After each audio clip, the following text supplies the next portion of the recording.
ಶ್ರೀಗುರುಭ್ಯೋ ನಮಃ. ಆಪಾದಮೌಳಿಪರ್ಯಂతం ಗುರುಣಾಂ ಆಕೃತಿಂ ಸ್ಮರೇತ್ ತೇನ ವಿಘ್ನಾಃ ಪ್ರಣಶ್ಯಂತಿ ಸಿದ್ಧಂತಿ ಚ ಮನೋರಥಾಃ. ಶ್ರೀಗುರುಭ್ಯೋ ನಮಃ. ಪರಮಗುರುಭ್ಯೋ ನಮಃ. ಶ್ರೀಮದಾನಂದತೀರ್ಥಭಗವತ್ಪಾದಾಚಾರ್ಯಗುರುಭ್ಯೋ ನಮಃ. ಮನ್ಮನೋಭೀಷ್ಟವರದಂ ಸರ್ವಾಭೀಷ್ಟಫಲಪ್ರದಂ ಪುರಂದರಗುರುಂ ವಂದೇ ದಾಸಶ್ರೇಷ್ಠಂ ದಯಾನಿಧಿಂ. ವಿದ್ಯಾವಿನಯಸಂಪನ್ನಾನ್ ಶಾಂತಾದಿಗುಣಬೃಂಹಿತಾನ್ ಸಶಾಸ್ತ್ರಪ್ರವಚನಾಸಕ್ತಾನ್ ನಿರಮಿರಾಜ್ಯಾನ್ ಗುರೂನ್ ಭಜೆ. ಪೃಥ್ವೀ ಮಂಡಲಮಧ್ಯಸ್ಥ್ಯಾಃ ಪೂರ್ಣಬೋಧಮತಾನುಗಾಃ ವೈಷ್ಣವಾಃ ವಿಷ್ಣುಹೃದಯಾಃ ತಾನ್ ನಮಸ್ತೆ ಗುರುನ್ ಮಮ. ಹರಿ ಓಂ. ಶ್ರೀಶಾ ಪಾಹಿ. ಅನಂತಕೋಟಿ ಬ್ರಹ್ಮಾಂಡ ನಾಯಕ ಎಂಬುದು ಶ್ರೀ ಪುರಂದರದಾಸರು ರಚಿಸಿದ ದಿವ್ಯ ಗ್ರಂಥ. ಗದ್ಯ ರೂಪವಾಗಿದೆ. 180 ಗದ್ಯಗಳ ಮಧ್ಯದಲ್ಲಿ 81ನೆಯ ಗದ್ಯ ಪುರಾಣ ಪುರುಷೋತ್ತಮ. ಪುರಾಣಗಳು 4 ಲಕ್ಷ ಶ್ಲೋಕಗಳಿಂದ ಕೂಡಿದ್ದಾಗಿದೆ. ಶ್ರೀ ವೇದವ್ಯಾಸದೇವರು 4 ಲಕ್ಷಗಳಿಂದ ಕೂಡಿದ ಪುರಾಣಗಳು ಸಕಲ ಅನಂತ ವೇದಗಳ ವ್ಯಾಖ್ಯಾನ ರೂಪವಾಗಿದೆ. ಅನಂತ ವೇದಗಳಲ್ಲಿ ಹೇಳಿದ ಶಬ್ದವನ್ನೇ ಶ್ರೀ ಪುರಂದರದಾಸರು ಪುರಾಣ ಪುರುಷೋತ್ತಮ ಎಂಬುದಾಗಿ ಅತಿ ಚಿಕ್ಕವಾಗಿ ಚೊಕ್ಕವಾಗಿ ನಮಗೆ ತಿಳಿಸಿಕೊಟ್ಟಿದ್ದಾರೆ. ಪುರಾಣದಲ್ಲಿ ಪುರುಷ ಅವನೇ ಉತ್ತಮ ಎಂಬುದು ತಾತ್ಪರ್ಯ. ಸಕಲ ವೇದದಿಂದ ಗಮ್ಯನಾದವ ಭಗವಂತ, ಅವನೇ ನಮ್ಮ ಬಿಂಬ ಎಂಬುದು ವಿಶೇಷವಾಗಿ ನಾವು ತಿಳಿಯಬೇಕು. ಪುರಾಣ ಪುರುಷೋತ್ತಮ, ಪುರಾಣ ಪುರುಷ ಉತ್ತಮ ಅಂತೇಳಿ ಹೇಳಿ ನಾವು ಬಿಡಿಸಿದಾಗ 3 ಭಾಗವಾಗಿ 3 ಅಕ್ಷರಗಳಿಂದ 3 ವಿಧವಾಗಿ ತೆರೆದುಕೊಳ್ಳುತ್ತದೆ. ಈಗ ಮಧ್ಯದಲ್ಲಿರತಕ್ಕಂಥ ಪುರುಷ, ಆ ಪುರುಷ ಅಂದರೆ ಏನು? ಪುರುಷ ಸೂಕ್ತದ ನಲ್ಲಿ ಹೇಳಿರತಕ್ಕಂಥ ಭಗವಂತ. ಮಧ್ಯದಲ್ಲಿರ್ತಕ್ಕಂಥದ್ದನ್ನು ಆದಿ ಮತ್ತು ಅಂತ್ಯದಲ್ಲಿರತಕ್ಕಂಥ ಪದ ಅಕ್ಷರಗಳು ವಿಶೇಷ ಅರ್ಥವನ್ನು ಕೊಡುತ್ತದೆ. ಇದು ವ್ಯಾಕರಣದ ನಿಯಮ. ಪುರುಷ ಎಂತಹವನು? ಉತ್ತಮನು ಅಂದರೆ ಸರ್ವೋತ್ತಮನು, ಹರಿಯೇ ಸರ್ವೋತ್ತಮನು ಎಂಬುದು ತಾತ್ಪರ್ಯ. ಎಂದಿನಿಂದ ಅಂದರೆ ಪುರಾಣ, ಅನಾದಿ ಅನಂತ ಕಾಲಕ್ಕೂ ಎಂದರ್ಥ. ಒಟ್ಟು ವೇದಗಳ ಒಟ್ಟು ತಾತ್ಪರ್ಯ ಏನು? ಭಗವನ ಉತ್ಕರ್ಷತೆಯನ್ನು ತೋರಿಸುವುದು, ಭಗವಂತನ ಸರ್ವೋತ್ತಮತ್ವವನ್ನು ತಿಳಿದುಕೊಳ್ಳುವುದೇ ಆಗಿದೆ. ಇದನ್ನು ಶ್ರೀಮದಾನಂದ ತೀರ್ಥರು ಒಂದು ವಾಕ್ಯದಲ್ಲಿ ಪುರಾಣದ ವಾಕ್ಯವಾಗಿ ತಿಳಿಸಿಕೊಟ್ಟಿದ್ದಾರೆ. ನಾಸ್ತಿ ನಾರಾಯಣ ಸಮಂ ನ ಭೂತೋ ನ ಭವಿಷ್ಯತಿ ಏತೇನ ಸತ್ಯವಾಕ್ಯೇನ ಸರ್ವಾರ್ಥಾನ್ ಸಾಧಯಾಮ್ಯಹಂ. ಭಗವಂತನಿಗಿಂತ ಅಧಿಕರು ಯಾರೂ ಇಲ್ಲ, ಭಗವಂತನಿಗೆ ಸಮರು ಯಾರೂ ಇಲ್ಲ. ಆದ್ದರಿಂದ ಭಗವಂತ ಉತ್ತಮನಾಗಿದ್ದಾನೆ, ಸ್ವತಂತ್ರನಾಗಿದ್ದಾನೆ, ಸರ್ವೋತ್ತಮನಾಗಿದ್ದಾನೆ ಎಂಬುದೇ ಮಹಾ ತಾತ್ಪರ್ಯವೆನಿಸಿದೆ. ಪುರಾಣ ಅಂದದಿಂದ ಅತಿ ಸನಾತನವಾದದ್ದು ಅಂದರೆ ಅನಾದಿಯಾದದ್ದು ಎಂದರ್ಥ. ಉತ್ತಮ ಎಂದರೆ ಭಗವಂತ ಸದಾಕಾಲ ಉತ್ಕೃಷ್ಟತೆಯಿಂದ ಕೂಡಿರುತ್ತಾನೆ ಎಂಬುದರ್ಥ. ಆದ್ದರಿಂದ ಪುರುಷನನ್ನು ವಿಶೇಷ ಆಕಾರವಾಗಿ ಬಣ್ಣಿಸುವ ಒಂದು ಕಾಲರೂಪಕ ಪುರಾಣ, ಇನ್ನೊಂದು ಗುಣರೂಪಕ ಉತ್ತಮತ್ವ. ಕಾಲತಃ, ದೇಶತಃ ಮತ್ತು ಗುಣತಃ ಮೂರು ರೀತಿಯಿಂದಲೂ ಭಗವಂತ ಪೂರ್ಣನಾಗಿದ್ದಾನೆ ಎಂಬುದನ್ನು ತಿಳಿಸುವ ಶಬ್ದ ಪುರಾಣ, ಪುರುಷ, ಉತ್ತಮ. ಇದನ್ನು ಅನಂತ ಎಂಬ ಶಬ್ದದಿಂದ ಅನೇಕ ಶಾಸ್ತ್ರಗಳಲ್ಲಿ ತಿಳಿಸಿಕೊಟ್ಟಿರುತ್ತಾರೆ. ಆದ್ದರಿಂದ ಅನಂತ ಎಂಬುದು 3 ಅಕ್ಷರ, ಪುರಾಣ, ಪುರುಷ, ಉತ್ತಮ ಎಂಬ 3 ಪದಗಳಿಗೆ ಪರ್ಯಾಯ ಶಬ್ದವಾಗಿ ನಾವು ತಿಳಿದುಕೊಳ್ಳಬಹುದು. ಇದಕ್ಕೆ ಒಂದು ಸಣ್ಣ ಉದಾಹರಣೆಯನ್ನು ನಾವು ನೋಡಬಹುದಾಗಿದೆ. ಪುರುಷ ಸೂಕ್ತವೆಂಬುದು ಪ್ರಸಿದ್ಧವಾದದ್ದು. ಪುರುಷ ಸೂಕ್ತದಲ್ಲಿರ್ತಕ್ಕಂಥ ಮೊದಲನೇ ವಾಕ್ಯ ಸಹಸ್ರಶೀರ್ಷ ಪುರುಷ ಸಹಸ್ರಾಕ್ಷ ಸಹಸ್ರಪಾತ್ ಸ ಭೂಮಿಂ ವಿಶ್ವತೋ ನಿತ್ಯಂ ಅತ್ಯತಿಷ್ಠ ದಶಾಂಗುಲಂ ಎಂದು ಹೇಳಿದ್ದಾರೆ. ಭಗವಂತನು ಸಹಸ್ರಶೀರ್ಷನಾಗಿದ್ದಾನೆ, ಸಹಸ್ರ ಕಣ್ಣುಗಳುಳ್ಳಾಗಿದ್ದಾನೆ, ಸಹಸ್ರ ಪಾದವುಳ್ಳವನಾಗಿದ್ದಾನೆ ಎಂದು ತಿಳಿಸುತ್ತದೆ ಅಪೌರುಷೀಯವಾದ ವೇದ. ಇದು ಸದಾಕಾಲ ನಿಯತವಾಗಿ ಉಚ್ಚಾರ ಮಾಡತಕ್ಕಂಥದ್ದು.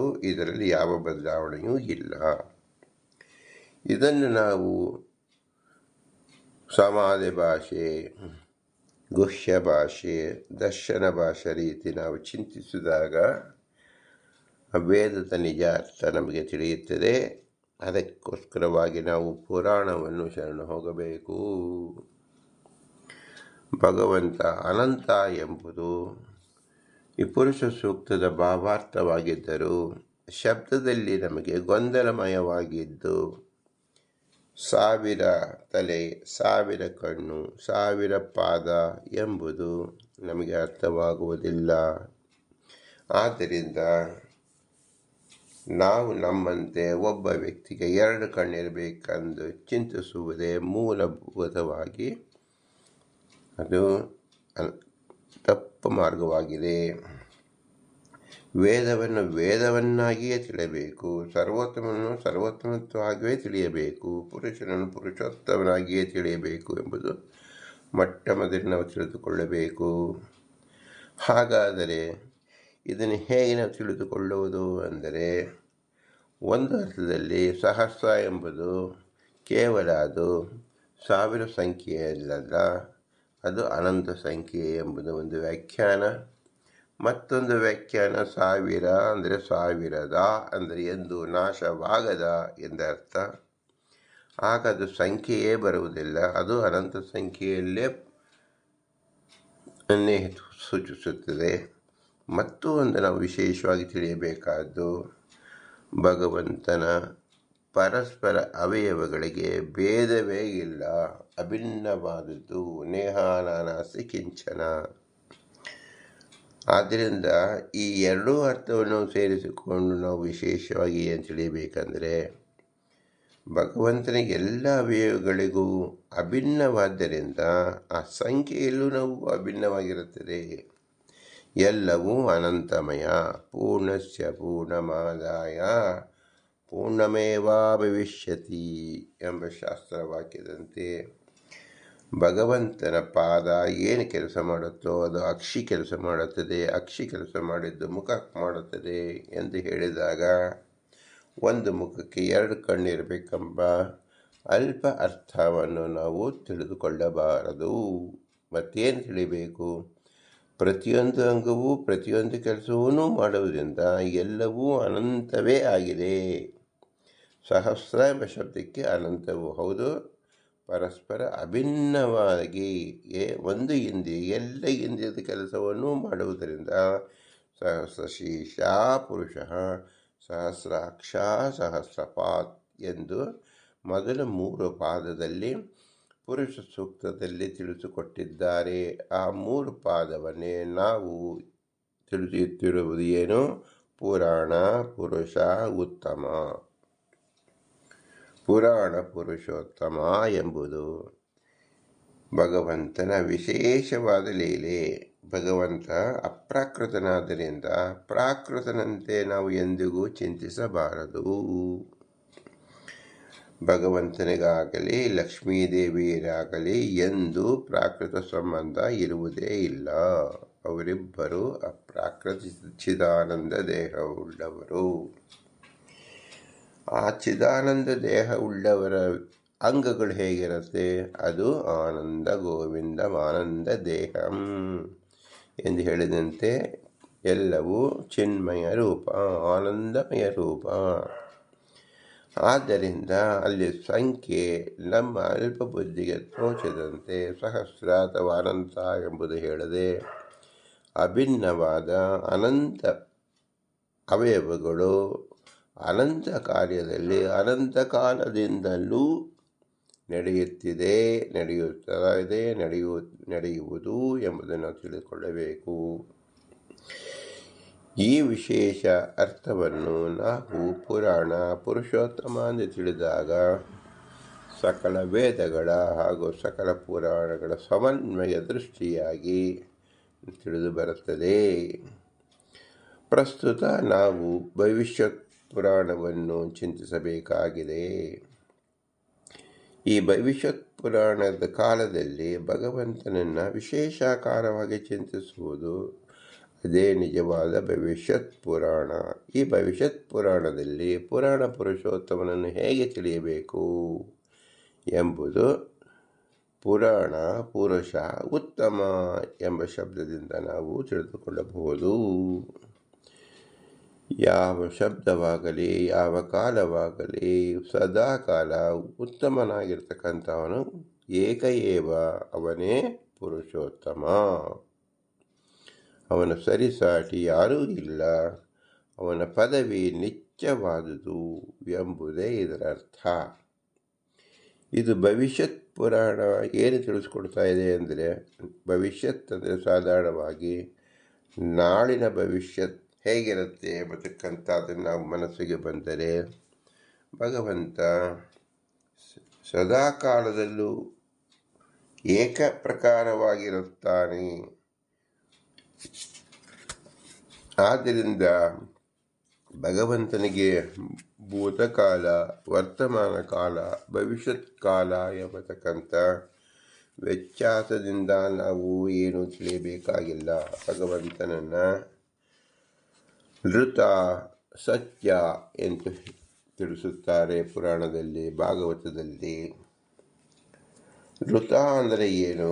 ಏಕ ಪ್ರಕಾರವಾಗಿ ಸದಾ ಇರತಕ್ಕಂಥವನು ಎಂದರ್ಥ. ಅಂದರೆ ಇದರ ಅರ್ಥವೇನು?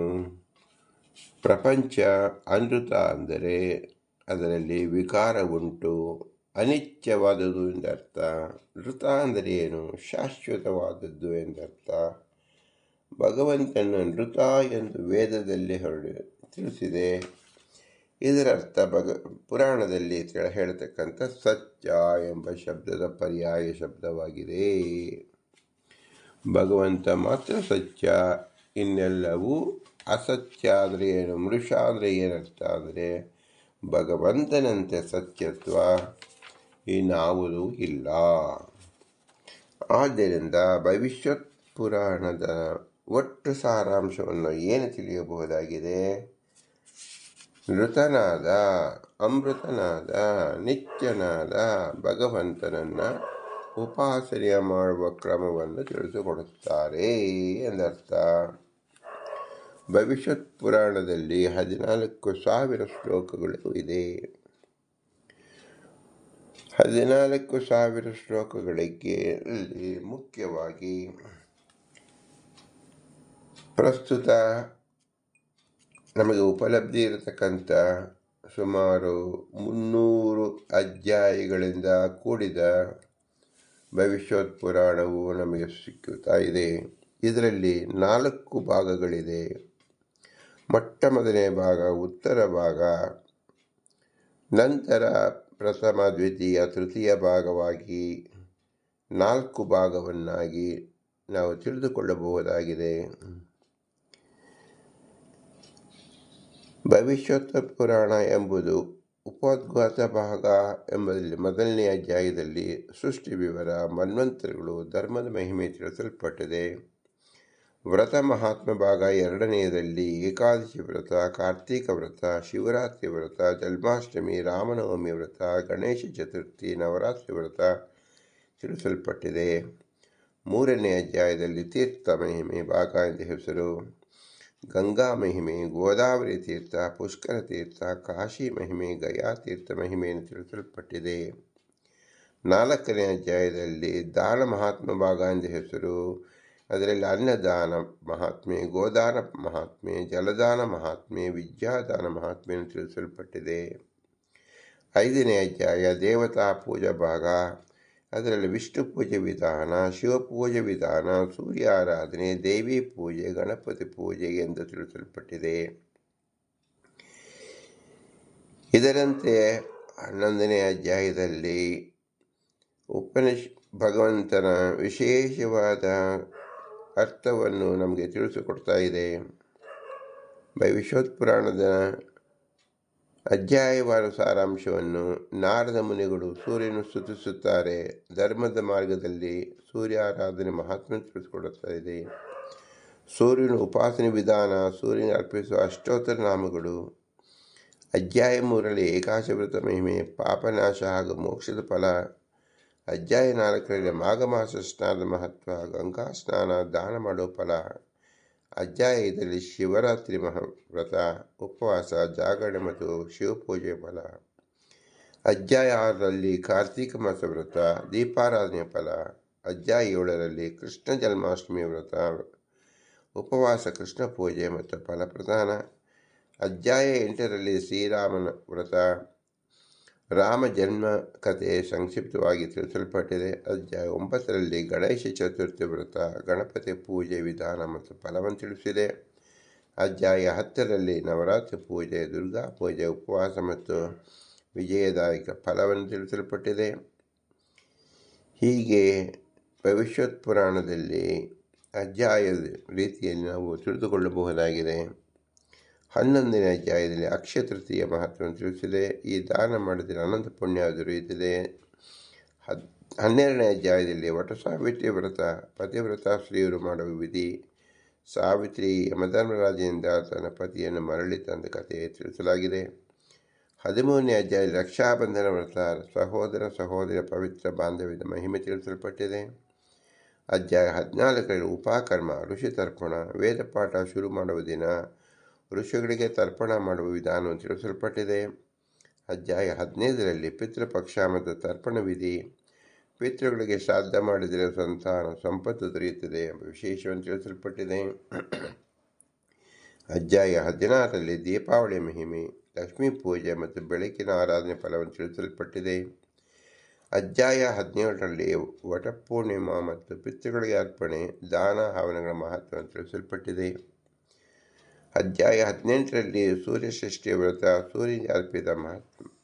ಸೂರ್ಯನಿಗೆ ಅರ್ಪಿಸಿದ ಹವಿಷು, ಜಲಪ್ರಾಶನದಿಂದ ರೋಗ ಪರಿಹಾರ ವಿಷಯವನ್ನು ತಿಳಿಸಲ್ಪಟ್ಟಿದೆ.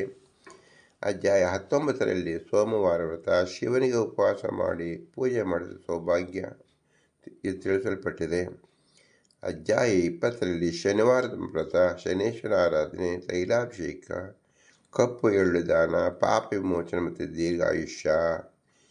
ಈ ರೀತಿಯಲ್ಲಿ 20 ಅಧ್ಯಾಯದವರು ತಿಳಿಸಲ್ಪಟ್ಟಿದೆ. 21ನೇ ಅಧ್ಯಾಯದಲ್ಲಿ ಮಂಗಳವಾರದ ವ್ರತ, ಮಂಗಳ ಗ್ರಹ ಶಾಂತಿ, ಆರೋಗ್ಯ ಮತ್ತು ಧೈರ್ಯ ಫಲವನ್ನು ತಿಳಿಸಲ್ಪಟ್ಟಿದೆ. 22ನೇ ಅಧ್ಯಾಯದಲ್ಲಿ ಬುಧವಾರದ ವ್ರತ, ಬುಧನ ಆರಾಧನೆ, ವಿದ್ಯೆ, ಬುದ್ಧಿ, ವಾಣಿಜ್ಯದಲ್ಲಿ ಯಶಸ್ಸು ತಿಳಿಸಲ್ಪಟ್ಟಿದೆ. 23ನೇ ಅಧ್ಯಾಯದಲ್ಲಿ ಗುರುವಾರದ ವ್ರತ, ಬೃಹಸ್ಪತಿ ಪೂಜೆ, ಜ್ಞಾನ, ಧರ್ಮಾಭಿಮಾನ ಹೆಚ್ಚಿಸುವುದು. 24ನೇ ಅಧ್ಯಾಯದಲ್ಲಿ ಶುಕ್ರವಾರದ ವ್ರತ, ಶುಕ್ರಾಚಾರ್ಯ ಆರಾಧನೆ, ಐಶ್ವರ್ಯ ಮತ್ತು ಸೌಂದರ್ಯ ಫಲವನ್ನು ವಿವರಿಸಲಾಗಿದೆ. 25ನೇ ಅಧ್ಯಾಯದಲ್ಲಿ ಭಾನುವಾರ ವ್ರತ, ಸೂರ್ಯನ ಆರಾಧನೆ ಮತ್ತು ದೀರ್ಘ ಆಯುಷ್ಯ, ಶತ್ರುನಾಶ ಇದನ್ನು ತಿಳಿಸಲ್ಪಟ್ಟಿದೆ. ಅಧ್ಯಾಯ 26ರಲ್ಲಿ ನವಗ್ರಹ ವ್ರತಗಳ ಸಮನ್ವಯ, ಎಲ್ಲ ಗ್ರಹ ಆರಾಧನೆ ಒಟ್ಟು ಫಲವನ್ನು ತಿಳಿಸಲ್ಪಟ್ಟಿವೆ. 27ನೇ ಅಧ್ಯಾಯದಲ್ಲಿ ಚಂದ್ರದೇವನ ಪೂಜೆ, ಮನೋಶಾಂತಿ, ಚೈತನ್ಯ ಮತ್ತು ಸಂತಾನ ಪ್ರಾಪ್ತಿ ವಿಶೇಷ ಚಿಂತನೆಯನ್ನು ಮಾಡಲ್ಪಟ್ಟಿದೆ. ಅಧ್ಯಾಯ 28ರಲ್ಲಿ ತಾರಾ ಪೂಜೆ ಮತ್ತು ಚಂದ್ರನ ಕಥೆ, ಚಂದ್ರ ತಾರಾ ಕಥಾನಕ ಸಂಕ್ಷಿಪ್ತವಾಗಿ ತಿಳಿಸಲ್ಪಟ್ಟಿದೆ. 29ರಲ್ಲಿ ಕುಜ ಅಂದರೆ ಮಂಗಳ ಜನ್ಮಕಥೆ, ಭೂಮಿಯ ಪುತ್ರನಾದ ಕುಜನ ಪುರಾಣ ತಿಳಿಸಲ್ಪಟ್ಟಿದೆ. ಅಧ್ಯಾಯ 30ರಲ್ಲಿ ಬೃಹಸ್ಪತಿ ಮತ್ತು ತಾರಾ ಕಥೆ ಇದೆ. ಚಂದ್ರ ತಾರಾ ವಿವಾದ, ಬೃಹಸ್ಪತಿ ಶಾಪ, ಇದು 30 ಅಧ್ಯಾಯಗಳಿಂದ ತಿಳಿಸಲ್ಪಟ್ಟಿದೆ. 31ನೇ ಅಧ್ಯಾಯದಲ್ಲಿ ಶನೀಶ್ವರನ ಜನ್ಮಕಥೆ, ಸೂರ್ಯ ಸಂಜ್ಞಾ ಸಂಭಾಷಣೆ, ಶನಿಯ ಶಾಪಹಾರಕ ತಾಪದಾಯಕ ಎರಡೂ ಆಗಿರುವ ಸ್ವರೂಪವನ್ನು ತಿಳಿಸಲ್ಪಟ್ಟಿದೆ. 32ನೇ ಅಧ್ಯಾಯದಲ್ಲಿ ಶನಿ ಆರಾಧನೆ ಮಹಿಮೆಯನ್ನು ತಿಳಿಸಲ್ಪಟ್ಟಿವೆ. ಕಪ್ಪು ಎಳ್ಳು ದಾನ, ವೃಕ್ಷಾರೋಪಣೆ, ಹಸಿದವರಿಗೆ ಅನ್ನದಾನ ಇದನ್ನು ವಿಶೇಷವಾಗಿ ತಿಳಿಸಲ್ಪಟ್ಟಿದೆ. ಅಧ್ಯಾಯ 33ರಲ್ಲಿ ರಾಹುಕೇತುವಿನ ಕಥೆ, ಸಮುದ್ರ ಮಥನದ ಸಂದರ್ಭ, ವಿಷ್ಣುವಿನ ಸಂತೋಷ ಶಿರಚ್ಛೇದ ತಿಳಿಸಲ್ಪಟ್ಟಿದೆ. ಅಧ್ಯಾಯ 34ರಲ್ಲಿ ಗ್ರಹಣದ ಮಹತ್ವ, ಸೂರ್ಯ ಚಂದ್ರಗ್ರಹಣ, ಸ್ನಾನ, ಜಪ, ದಾನ, ಫಲ ಇವನ್ನು ತಿಳಿಸಲ್ಪಟ್ಟಿದೆ. ಅಧ್ಯಾಯ 35ರಲ್ಲಿ ಗಂಗಾ ಮಹಿಮೆ, ಗಂಗಾದೇವಿ ಅವತರಣ, ಗಂಗಾ ಸ್ನಾನದ ಪಾಪ ವಿಮೋಚನೆ ತಿಳಿಸಲ್ಪಟ್ಟಿದೆ. ಅಧ್ಯಾಯ 36ರಲ್ಲಿ ಗೋದಾವರಿ ಮಹಿಮೆ, ಋಷ್ಯಶೃಂಗ ಮುನಿಗಳ ಆಶೀರ್ವಾದ, ಗೋದಾವರಿ ಸ್ನಾನದ ಪುಣ್ಯ ಲಾಭ ತಿಳಿಸಲ್ಪಟ್ಟಿದೆ. ಅಧ್ಯಾಯ 37ರಿಂದ ಪುಷ್ಕರ ತೀರ್ಥ ಮಹಿಮೆ, ಬ್ರಹ್ಮನ ಆರಾಧನೆ, ಕಾರ್ತಿಕ ಮಾಸ ಸ್ನಾನದ ಫಲವನ್ನು ತಿಳಿಸಲ್ಪಟ್ಟಿದೆ. ಅಧ್ಯಾಯ 38ರಲ್ಲಿ ಕಾಶಿ ಕ್ಷೇತ್ರ ಮಹಿಮೆ, ವಿಶ್ವನಾಥ ದರ್ಶನ, ಅವಿಮುಕ್ತೇಶ್ವರ ತೀರ್ಥ, ಮುಕ್ತಿದಾಯಕ ಪವಿತ್ರ ಸ್ಥಳವನ್ನು ತಿಳಿಸಲ್ಪಟ್ಟಿದೆ. ಅಧ್ಯಾಯ 39ರಲ್ಲಿ ಗಯಾ ತೀರ್ಥ ಮಹಿಮೆ, ಪಿತೃಗಳಿಗೆ ಶ್ರಾದ್ದ ಮಾಡಿದರೆ ಮೋಕ್ಷ, ಗಯಾ ಶ್ರಾದ್ದದ ಪ್ರಸಿದ್ಧಿ ತಿಳಿಸಲ್ಪಟ್ಟಿದೆ. ಅಧ್ಯಾಯ 40ರಲ್ಲಿ ಪ್ರಭಾಸ ಕ್ಷೇತ್ರ ಮಹಿಮೆ, ಸೋಮನಾಥ ಮಹತ್ವ, ತೀರ್ಥಯಾತ್ರೆಯಿಂದ ಪಾಪ ವಿಮೋಚನೆ. ಇದು 40 ಅಧ್ಯಾಯಗಳಿಂದ ಸಂಕ್ಷಿಪ್ತವಾಗಿ ತಿಳಿಸಿರ್ತಕ್ಕಂಥ ವಿಷಯಗಳಾಗಿದೆ. 41ನೇ ಅಧ್ಯಾಯದಲ್ಲಿ ಪ್ರಯಾಗ ತೀರ್ಥ ಮಹಿಮೆ, ಗಂಗಾ ಯಮುನಾ ಸರಸ್ವತಿ ಸಂಗಮ, ಕುಂಭಮೇಳ ಮತ್ತು ತೀರ್ಥ ಸ್ನಾನದ ಮಹತ್ವ ತಿಳಿಸಲ್ಪಟ್ಟಿದೆ. ಅಧ್ಯಾಯ 42ರಲ್ಲಿ ನರ್ಮದಾ ನದಿಯ ಮಹಿಮೆ, ನರ್ಮದಾ ಪರಿಕ್ರಮದ ಮಹಿಮೆ, ಶಿವಾಲಿಂಗ ಪೂಜೆ ತಿಳಿಸಲ್ಪಟ್ಟಿದೆ. ಅಧ್ಯಾಯ 43ರಲ್ಲಿ ತಾಪಿ ಮತ್ತು ಸರಸ್ವತಿ ತೀರ್ಥಗಳು, ಅವುಗಳ ಪವಿತ್ರ ಸ್ನಾನ ಮಹಿಮೆ ತಿಳಿಸಲ್ಪಟ್ಟಿದೆ. ಅಧ್ಯಾಯ 44ರಲ್ಲಿ ಪುಷ್ಯ ನಕ್ಷತ್ರದಲ್ಲಿ ಸ್ನಾನ, ದಾನ ಇದನ್ನು ತಿಳಿಸಲ್ಪಟ್ಟಿದೆ. ತೀರ್ಥ ಸ್ನಾನದ ಕುಲ ಪಾಪನಾಶ ತಿಳಿಸಲ್ಪಟ್ಟಿದೆ. ಅಧ್ಯಾಯ 45ರಲ್ಲಿ ಮಾಘ ಮಾಸ ಮಹಾತ್ಮೆ, ಮಾಘ ಸ್ನಾನ, ದಾನ, ಹೋಮ, ಮಾಘ ಮಾಸದಲ್ಲಿ ದೇವ ಪೂಜೆ ಮಾಡಲು ವಿಶೇಷ ಫಲವನ್ನು ತಿಳಿಸಲ್ಪಟ್ಟಿದೆ. ಅಧ್ಯಾಯ 46ರಲ್ಲಿ ಚೈತ್ರ ಮಾಸ ವ್ರತಗಳು, ಚೈತ್ರ ಮಾಸ ಪೂರ್ಣಿಮೆಯ ಆರಾಧನೆ. ಅಧ್ಯಾಯ 47ರಲ್ಲಿ ವೈಶಾಖ ಮಾಸ ಮಹಿತ್ಮೆ, ವೈಶಾಖ ಸ್ನಾನದಲ್ಲಿ ಗಂಗಾ ಸ್ನಾನ, ಜಪ, ದಾನ, ವಿಷ್ಣು ಪೂಜೆ ಫಲವನ್ನು ತಿಳಿಸಲ್ಪಟ್ಟಿದೆ. 48ನೇ ಅಧ್ಯಾಯದಲ್ಲಿ ಜ್ಯೇಷ್ಠ ಮಾಸ ವ್ರತ, ವಟಪೂರ್ಣಿಮಾ, ಸೌಭಾಗ್ಯವರ್ಧಕ ವ್ರತವನ್ನು ತಿಳಿಸಲ್ಪಟ್ಟಿದೆ. ಅಧ್ಯಾಯ 49ರಲ್ಲಿ ಆಷಾಢ ಮಾಸ, ದೇವಶಯನಿ, ಏಕಾದಶಿ, ಚಾತುರ್ಮಾಸ ವ್ರತ, ವಿಷ್ಣು ನಿದ್ರಾವಸ್ಥೆಗೆ ಪ್ರವೇಶ ತಿಳಿಸಲ್ಪಟ್ಟಿದೆ. ಅಧ್ಯಾಯ 50ರಲ್ಲಿ ಶ್ರಾವಣ ಮಾಸ ಮಹಿಮೆ, ಶ್ರಾವಣ ಸೋಮವಾರ ವ್ರತ, ಶಿವಪೂಜೆ ವಿಶೇಷ ಫಲ, ಕಾಶಿ ಯಾತ್ರೆಯ ಮಹತ್ವವನ್ನು ತಿಳಿಸಲ್ಪಟ್ಟಿದೆ. 51ನೇ ಅಧ್ಯಾಯದಲ್ಲಿ ಭಾದ್ರಪದ ಮಾಸ ಮಹಿಮೆ, ಗೋಕರ್ಣೇಶ್ವರ ಆರಾಧನೆ, ಗಣೇಶ ಚತುರ್ಥಿಯ ವ್ರತ ಫಲವನ್ನು ತಿಳಿಸಲ್ಪಟ್ಟಿದೆ. ಅಧ್ಯಾಯ 52ರಲ್ಲಿ ಮಹಾಲಯ ಅಮಾವಾಸ್ಯೆ, ಪಿತೃಗಳಿಗೆ ಶ್ರಾದ್ದ ಮಾಡುವ ನಿಯಮ, ಪಿತೃಗಳ ಸಂತೃಪ್ತಿ, ಸಂತಾನ ಸುಖ ತಿಳಿಸಲ್ಪಟ್ಟಿದೆ. ಅಧ್ಯಾಯ 53ರಲ್ಲಿ ಆಶ್ವೀಜ ಮಾಸ ಮಹಿಮೆ, ನವರಾತ್ರಿ, ದುರ್ಗಾ ಪೂಜೆ, ಆಯುಧ ಪೂಜೆ ಫಲವನ್ನು ತಿಳಿಸಲ್ಪಟ್ಟಿದೆ. ಅಧ್ಯಾಯ 54ರಲ್ಲಿ ವಿಜಯದಶಮಿ ಮಹಿಮೆ, ಶ್ರೀರಾಮ ವಿಜಯದ ಕಥೆ, ಈ ದಿನ ಯುದ್ಧಾರಂಭ ಶುಭ ತಿಳಿಸಲ್ಪಟ್ಟಿದೆ.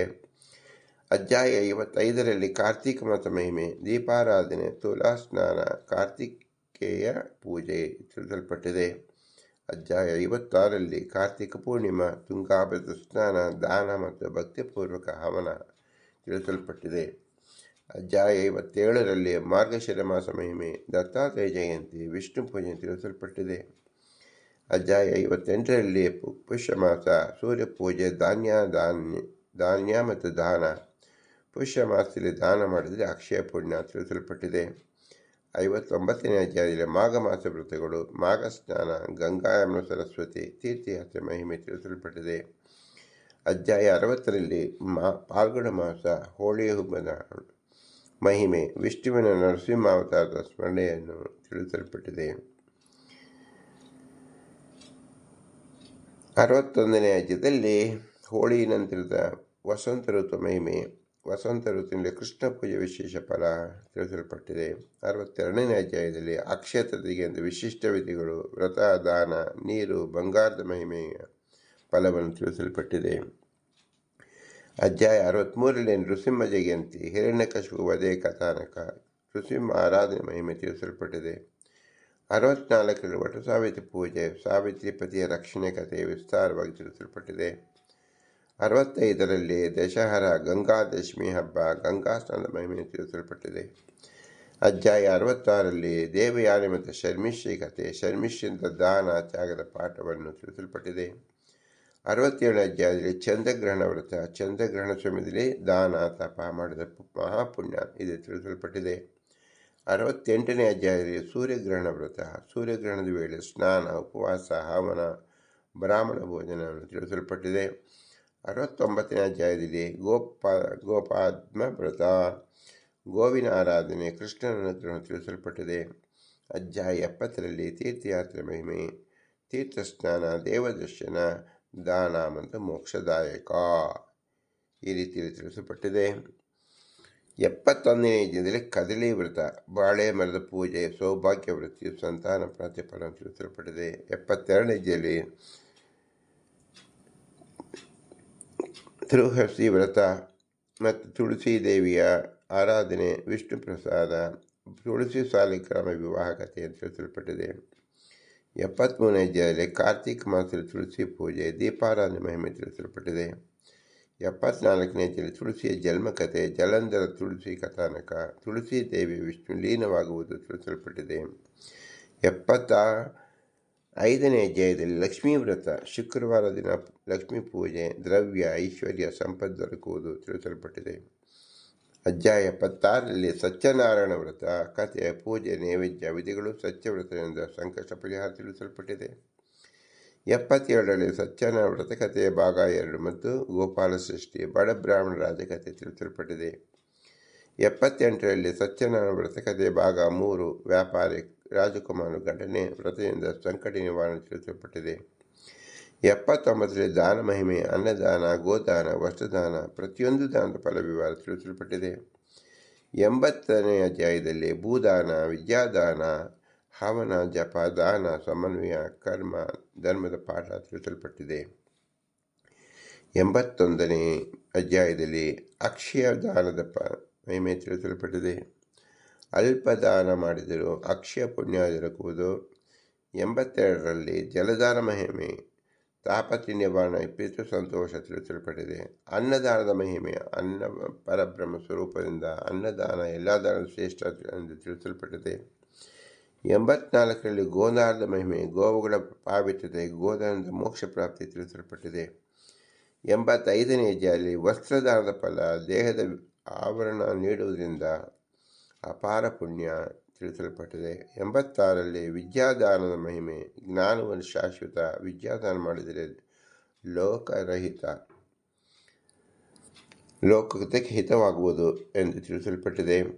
87ನೇ ಅಧ್ಯಾಯದಲ್ಲಿ ಔಷಧಿ ದಾನದ ಮಹಿಮೆ, ರೋಗಿಗಳಿಗೆ ಔಷಧಿ ನೀರು ನೀಡುವ ಮಹತ್ವವನ್ನು ತಿಳಿಸಲ್ಪಟ್ಟಿದೆ. 88ನೇ ಅಧ್ಯಾಯದಲ್ಲಿ ಭೂದಾನ ಮಹಿಮೆ, ಭೂಮಿ ದಾನ ಮಾಡಿದ ಅನಂತ ಪುಣ್ಯ, ರಾಜರು ಮಾಡಿದ ಭೂನದ ಕಥೆಗಳು ತಿಳಿಸಲ್ಪಟ್ಟಿದೆ. 89ನೇ ಅಧ್ಯಾಯದಲ್ಲಿ ಕನ್ಯಾದಾನದ ಮಹಿಮೆ, ವಿವಾಹದಲ್ಲಿ ಕನ್ಯಾದಾನ ಪರಮ ಪುಣ್ಯ, ಧಾರ್ಮಿಕ ವಿಧಿವಿಧಾನವನ್ನು ತಿಳಿಸಲ್ಪಟ್ಟಿದೆ. 90ನೇ ಅಧ್ಯಾಯದಲ್ಲಿ ಹವ್ಯ ಕವ್ಯದಾನ, ದೇವತೆಗಳಿಗೆ ಹವ್ಯ, ಪಿತೃಗಳಿಗೆ ಕವ್ಯ, ಯಜ್ಞ, ಶ್ರಾದ್ದ ಸಮನ್ವಯ ತಿಳಿಸಲ್ಪಟ್ಟಿದೆ. 91ರಲ್ಲಿ ಭಕ್ತಿಯ ಮಹಿಮೆಯನ್ನು, ದೇವರಿಗೆ ಅಚಲ ಭಕ್ತಿ ಹೊಂದಿರುವ ಪಾಪಕ್ಷಯ ತಿಳಿಸಲ್ಪಟ್ಟಿದೆ. ಅಧ್ಯಾಯ 92ರಲ್ಲಿ ವಿಷ್ಣು ಭಕ್ತಿ, ಕೀರ್ತನೆ, ನಾಮಸ್ಮರಣೆ, ವಿಷ್ಣು ಪೂಜೆ ಮಾತನ್ನು ತಿಳಿಸಲ್ಪಟ್ಟಿದೆ. 93ರಲ್ಲಿ ಶಿವಭಕ್ತಿ, ಬಿಲ್ವ ಅರ್ಪಣೆ, ರುದ್ರಾಭಿಷೇಕ ಫಲ ತಿಳಿಸಲ್ಪಟ್ಟಿದೆ. ಅಧ್ಯಾಯ 94ರಲ್ಲಿ ದೇವಿ ಆರಾಧನೆ, ದುರ್ಗಾ, ಕಾಳಿ, ಲಕ್ಷ್ಮೀ, ಸರಸ್ವತಿ ಪೂಜೆ ತಿಳಿಸಲ್ಪಟ್ಟಿದೆ. ಅಧ್ಯಾಯ 95ರಲ್ಲಿ ಗಣಪತಿ ಭಕ್ತಿ, ವಿನಾಯಕ ಚತುರ್ಥಿ, ಮೋದಕ ನೈವೇದ್ಯ ತಿಳಿಸಲ್ಪಟ್ಟಿದೆ. ಅಧ್ಯಾಯ 96ರಲ್ಲಿ ಸೂರ್ಯ ಆರಾಧನೆ, ಆದಿತ್ಯ ಹೃದಯ ಸ್ತೋತ್ರ ಮಹಿಮೆ, ಸೂರ್ಯನಿಂದ ಆರೋಗ್ಯ, ಆಯುಷ್ಯ ತಿಳಿಸಲ್ಪಟ್ಟಿದೆ. ಅಧ್ಯಾಯ 97ರಲ್ಲಿ ಚಂದ್ರನ ಆರಾಧನೆ, ಸೋಮವಾರ ವ್ರತ, ಚಂದ್ರನ ಶಾಂತಿ ತಿಳಿಸಲ್ಪಟ್ಟಿದೆ. ಅಧ್ಯಾಯ 98ರಲ್ಲಿ ನವಗ್ರಹ ಆರಾಧನೆ, ಎಲ್ಲ ಗ್ರಹಗಳಿಗೆ ತರ್ಪಣ, ಹೋಮ, ಮಂತ್ರಪಠಣ ತಿಳಿಸಲ್ಪಟ್ಟಿದೆ. 99ನೇ ಅಧ್ಯಾಯದಲ್ಲಿ ಧರ್ಮಶೀಲರ ಕಥೆ, ಸತ್ಯ, ದಾನ, ಭಕ್ತಿ ಜೀವನವನ್ನು ರಕ್ಷಿಸುವುದು ತಿಳಿಸಲ್ಪಟ್ಟಿದೆ. ಅಧ್ಯಾಯ 100ರಲ್ಲಿ ಧರ್ಮ ಮತ್ತು ಅಧರ್ಮ, ಧರ್ಮಾಚರಣೆ ಫಲ, ಮೋಕ್ಷ, ಅಧರ್ಮಾಚರಣೆಯ ದಂಡನೆ ಅಂದರೆ ನರಕ, ಇದರ ವಿಷಯವನ್ನು ಈ 100 ಅಧ್ಯಾಯಗಳಲ್ಲಿ ತಿಳಿಸಲ್ಪಟ್ಟಿದೆ. ಮುಂದಿನ ಅಧ್ಯಾಯಗಳನ್ನು ಮುಂದಿನ ಉಪನ್ಯಾಸದಲ್ಲಿ ತಿಳಿಯೋಣ. ಇದು ಭವಿಷ್ಯೋತ್ತರ ಪುರಾಣವಾದ್ದರಿಂದ ನಮಗೆ ನಾಳೆ ಏನು ಮಾಡಬೇಕು ಎಂಬುದನ್ನು ದಿಗ್ದರ್ಶನ ಮಾಡತಕ್ಕಂಥ ವೇದವ್ಯಾಸರು ಭವಿಷ್ಯೋತ್ತರ ಪುರಾಣದಲ್ಲಿ ಸಕಲವನ್ನು ನಿರೂಪಿಸಿದ್ದಾರೆ. ಇದರಿಂದ ನಾವು ಪುರಾಣ ಪುರುಷ ಉತ್ತಮ, ಪುರಾಣ ಪುರುಷೋತ್ತಮನನ್ನು ಹೇಗೆ ಆರಾಧನೆ ಮಾಡಬೇಕು, ಅವನೇ ನಮ್ಮ ಬಿಂಬನಾದ್ದರಿಂದ ನಮ್ಮ ಬಿಂಬೋಪಾಸನೆಯನ್ನು ಹೇಗೆ ಮಾಡಬೇಕು ಎಂಬ ವಿಶೇಷವಾದ ಕ್ರಮವೇದಾಗಿದೆ. ಆದ್ದರಿಂದ ಇದು ವಿಶೇಷವಾದ ಜ್ಞಾನ ಶ್ರೀ ಪುರಂದರದಾಸರು ಕೊಟ್ಟಿದ್ದಾರೆ. ಇದರಿಂದ ಅವರ ಅಂತರ್ಯಾಮಿ ಶ್ರೀ ಪುರಂದರ ವಿಠಲ ಪ್ರೀತನಾಗಲಿ. ಇದು ಒದಗಿದ್ದು ನಮ್ಮ ಮಾತಾಪಿತೃಗಳ ವಿಶೇಷ ಅನುಗ್ರಹ ವಿಶೇಷ, ಗುರು ಹಿರಿಯರ ವಿಶೇಷ ಮತ್ತು ತತ್ವಾಭಿಮಾನಿ ದೇವತೆಗಳ ವಿಶೇಷ ಪ್ರಸಾದ ರೂಪವಾಗಿದೆ. ಇವರೆಲ್ಲರಲ್ಲಿ ನಿಂತ ಭಾರತೀಯ ಪತಿ ಮುಖ್ಯ ಪ್ರಾಣನ ವಿಶೇಷ ಸನ್ನಿಧಾನ ರೂಪವೇ ಇದಾಗಿದೆ. ಇವರೆಲ್ಲರೂ ಅಸ್ವತಂತ್ರರು, ಆದರೆ ಸ್ವತಂತ್ರರಾದ ಭಗವಂತ ಅವನೇ ಪುರಾಣ ಪುರುಷ ಉತ್ತಮನೆಂದು ಕರೆದುಕೊಳ್ಳುವ ಲಕ್ಷ್ಮೀನಾರಾಯಣರು. ಅವರೇ ನಮ್ಮ ಬಿಂಬರೂಪ. ಭಗವಂತ ಅವನ ವಿಶೇಷ ಕಾರುಣ್ಯವನ್ನು ಸಂಪಾದನೆ ಮಾಡಿಕೊಳ್ಳುವುದೇ ಅವನ ಚರಿತ್ರೆಯನ್ನು ಕೇಳುವುದಾಗಿದೆ. ಅದೇ ಚರಿತ್ರೆಯ ಮುಖ್ಯ ಫಲಕ ಯಾವುದು? ಪುರಾಣ ಪುರುಷ ಉತ್ತಮ ಎಂಬುದೇ ಆಗಿದೆ. ಆದ್ದರಿಂದ ಇವರೆಲ್ಲರಿಗೂ ನಾವು ಭೂಯಿಷ್ಠಾಂತೆ ನಮಃ ಉಕ್ತಿಮಿದೇಮ, ಭೂಯಿಷ್ಠಾಂತೆ ನಮಃ ಉಕ್ತಿಮಿದೇಮ, ಭೂಯಿಷ್ಠಾಂತೆ ನಮಃ ಉಕ್ತಿಮಿದೇಮ ಎಂದು ಹೇಳಿ ವಿನಮ್ರಿಸೋಣ. ಮತ್ತೆ ಮುಂದಿನ ಅಧ್ಯಾಯಗಳ ಕಡೆ ಗಮನ ಹರಿಸೋಣ. ಭಾರತೀಯರ ಮುಖ್ಯ ಪ್ರಾಣ ಅಂತೇಳಿ ಶ್ರೀಕೃಷ್ಣಾರ್ಪಣಮಸ್ತು. ಹರಿ ಓಂ, ಹರಿ ಓಂ.